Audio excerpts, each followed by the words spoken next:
Hi, everybody. So today we're talking about three core principles of self-care for overwhelmed women leaders. And if you're joining me here on Instagram, hello.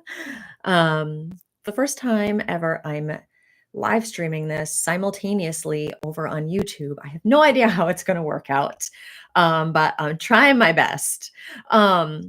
So why did I want to talk about this? I think that one problem that we have when it comes to this idea of self care is that, this is advice, self care, rest. It's the advice that we get a lot of the time when it comes to, how to avoid burnout, how to start digging yourself out of burnout.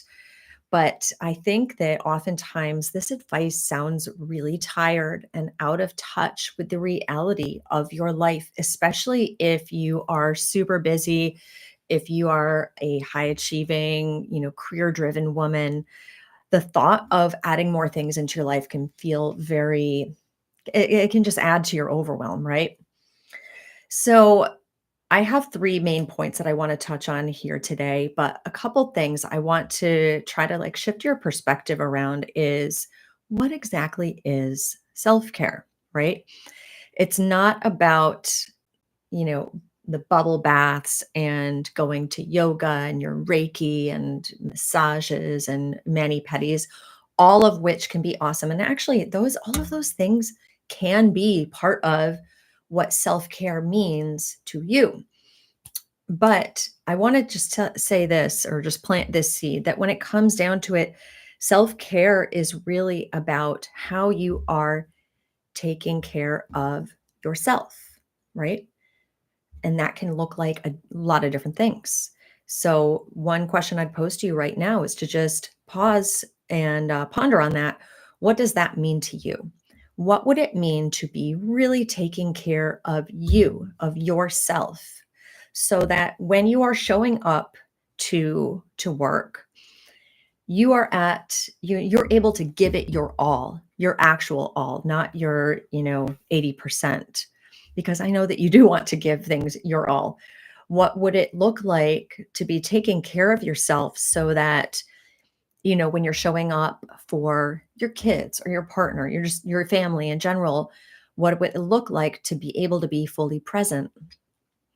Self-care, taking care of ourselves, is one of the things that can get us there, to be able to be showing up 100% when we really want to, when it really matters.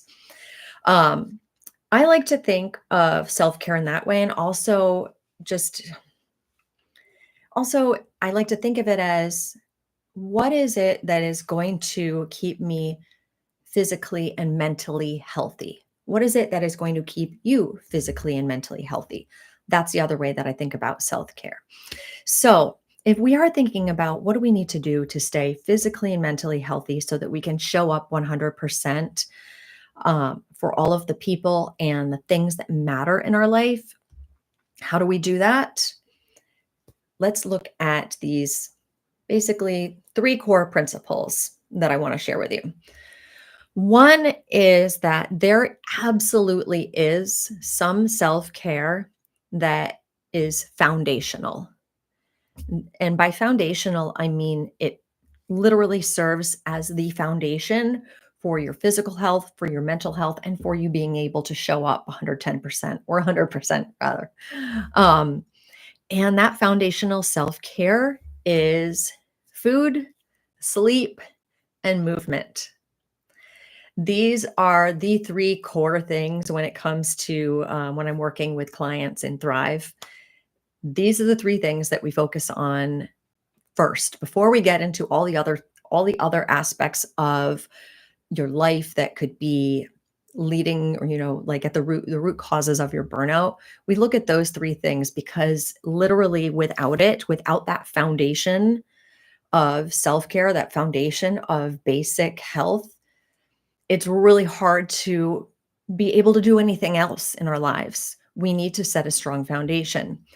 So when it comes to these three things, right? Food, sleep, movement. I'm talking about eating in a way that gives you energy, that makes you feel good about yourself, that makes you feel good in your body so that you're not, we don't want to walk around feeling sluggish. And I think that we can all agree that there are some ways of eating that make you feel sluggish, that make us feel foggy, that make us feel kind of like we just want to sit down and take a nap. So we don't want to eat in that way. We want to try to figure out, what do I need to do in order to shift my nutrition so that I am able to have energy, right? The other thing, sleep. Sleep is one of those things where when I'm working with a client, if she is struggling with sleep, that is one of the first things that we have to tackle, because if you're not getting sleep, you have no energy to show up. You're not going to have the energy to make yourself a meal.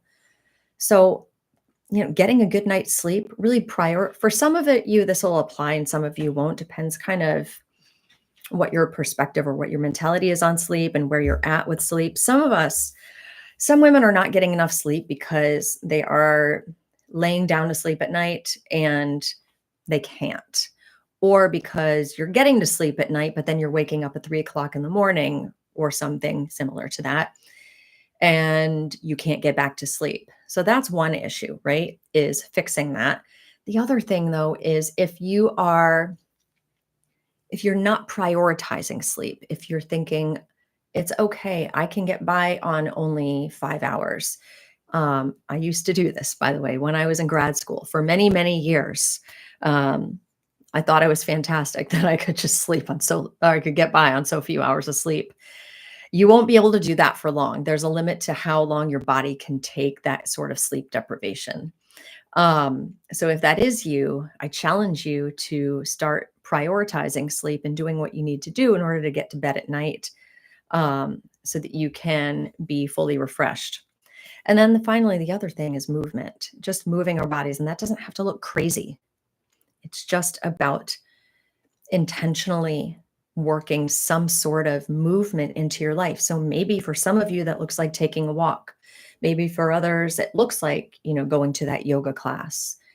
Maybe for others of you, it looks like lifting weights. Whatever it is, maybe it just means for you, like working outside in your garden, if that's something that you love to do. Either way, we want to be having some sort of movement in our daily life, especially if you work a desk job, right? We're doing a lot of sitting. We need to be moving our bodies. So that's principle number one, is that there is some self-care that is absolutely foundational and that needs to be prioritized, because it's not the cure-all for burnout.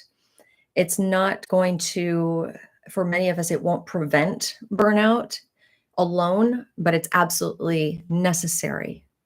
So that's principle number one. Number two is, and I think this one is so important, that the right, quote, in quotation marks, the right self-care beyond that foundational self-care, or even when it comes to how you are implementing that foundational self-care of food, sleep, and movement, the right self-care for you ultimately comes from a deep place of knowing your capacity, knowing your needs, and being really attuned to how your body and mind are feeling on a particular day, at a particular moment.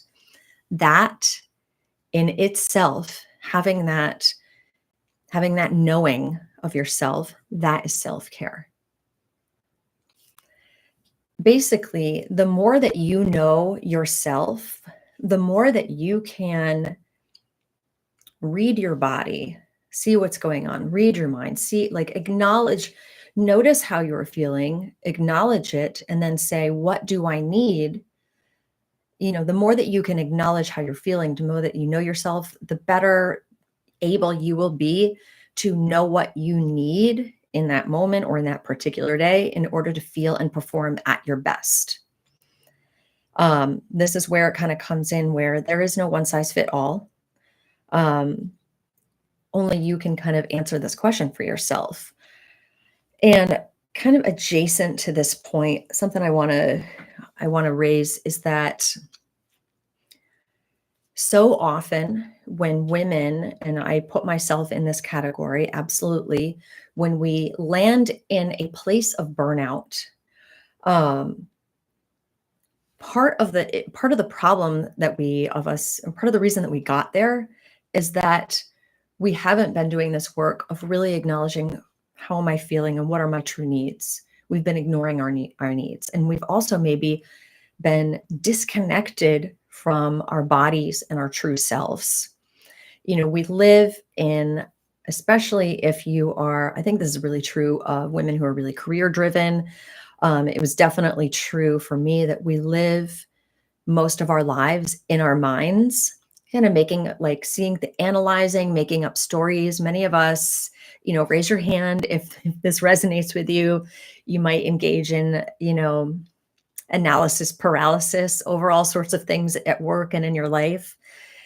When we are so stuck in our head and, disconnected from how we're feeling and just like really sitting and pausing and acknowledging, we get into a habit of suppressing, of ignoring ourselves, of ignoring any kind of signals that our body is sending us to say, hey, things aren't right. We need to step back for a second.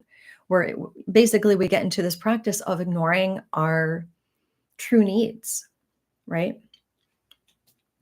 So part of self-care is bringing the attention back, inwards and saying and really acknowledging, what is it that I need today? Because what you need on an average Monday, what you need on a Monday might be different from what you need on a Friday, right? What you need to feel good and perform your best while you are on a business trip, when you're traveling for work, might be really different from what you need to feel good and perform your best when you're at home, working from home. Can you imagine how that might be different, right?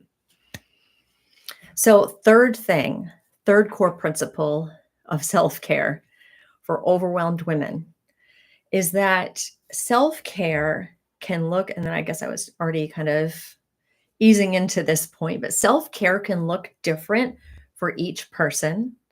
Self care for me, aside from that foundational self care for me on any particular day could look different than how it would look for you if we're really paying attention to what our own bodies and minds need. And it can shift over time. So, I kind of just got at this issue that, when you're at home in your daily life, you might have different needs than when you are traveling for work, or when you're on vacation, even. Your needs or your self-care needs when you're 25 might look different from when you're 45. Things change, and we need to be really connected in with how we're feeling in order to acknowledge that change and to be able to give ourselves what we need. Um, yeah. So I hope that this is hitting or just giving you a little bit of something to think about, like when it comes to self care. Yes, you need the foundational self care, the food, the sleep, the movement.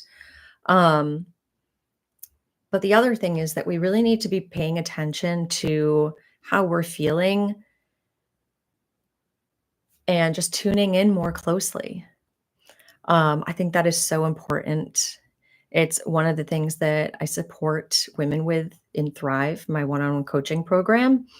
If you want to hear more about that, then just send me a direct message on Instagram with the word Thrive, and I'll give you some more details.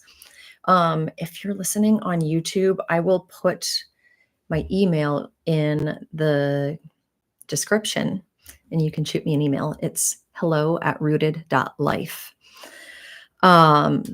Anyways, I hope that this was helpful, gives you some food for thought, especially as I'm recording this over a long weekend. And we have the really cool opportunity, most of us, to consider what are our needs. Am I getting them met this weekend? What do I need to do in order to feel and perform my best this week coming up? I will tell you, here's just one last thought I'm having when it comes to, what do I need to do to feel and perform my best in the coming week? Things that I think about above and beyond, food and sleep and moving my body is like my home environment. I think it's really important. I can't think clearly if I have a lot of clutter around. So, one thing that I like to do on the weekend is declutter as much as I have time for. I'm not going to do it all day. um, and do laundry. Those are some really big things that I do almost every single weekend. Usually on Saturday or Sunday, and that set me up to feel at ease during the work week. So think about, what would you need to do to feel that ease during this work week coming up? Um, and yeah, so like I said, this is my first YouTube live stream. And if you're watching this over on the YouTube, awesome. Thanks. Say hi, leave me a comment, let me know. And for everyone else, I'll talk to you later. Have a great one. And I will end here on YouTube.